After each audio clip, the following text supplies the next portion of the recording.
This is a square, downtown square, the Plaza Theater. We delivered circulars for the owner of the theater, and that's the way we got into the movies.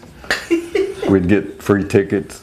Pascual and Sylvia Valle have many fond memories of their life in Garland. And when we moved here, this was country. It was cotton fields. They've lived in this house for 50 years. Garland has changed in many ways. It's more diverse. But that wasn't always the case. In fact, when Pascual's parents, Manuel and Maria Valle, moved here from El Paso in 1929, there were no other Hispanic families living in town. They became Garland's first Latino family. This is the dairy that my dad went to work for. This is Dad working. This is the house I was born in 1931, on the dairy property. The Valles raised 8 children on a house on Avenue C and Santa Fe Street.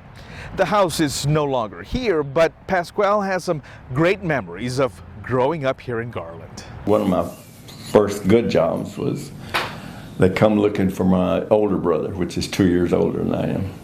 They wanted him to go make ice cream, and I think I was about 11 maybe. And I told them I could do it. They showed me how to make ice cream. They had to recall it. He made the ice cream wrong. I made the brine water with the ice cream. They didn't tell me not to dunk it. So.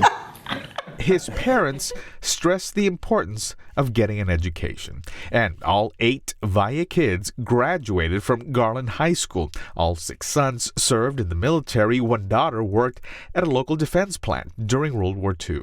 We didn't know we was poor, and we enjoyed every bit of it.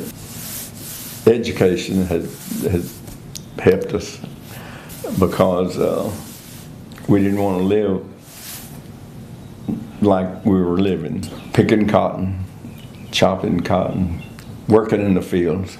Pascual excelled not only in his studies, but sports too.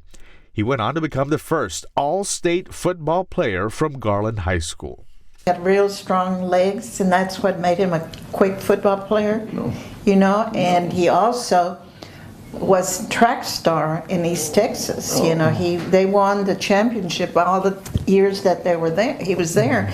But how he developed his legs, they used to bicycle ride everywhere. And they even, you wouldn't believe this, they bicycle ride from Garland to Fort Worth. How long did that take? About 3 hours. We'd come back at around midnight, and we didn't think anything about it until somebody threw a beer can at us. So we started loading up on rocks. Education has played a big role in the Valle family's success. For their commitment to the community and ongoing support towards education, Garland ISD dedicated its Student Services Center to Manuel and Maria Valle. I retired after 45 years with the school systems. Their 2 children also graduated from Garland ISD. Both Pascual and his son, Tony, were the first father-son duo inducted as members of the Garland Sports Hall of Fame. The Valle's story has been turned now into a musical drama, The Cactus Chronicles, and it's all thanks to the nonprofit Friends of Garland's historic Magic 11th Street.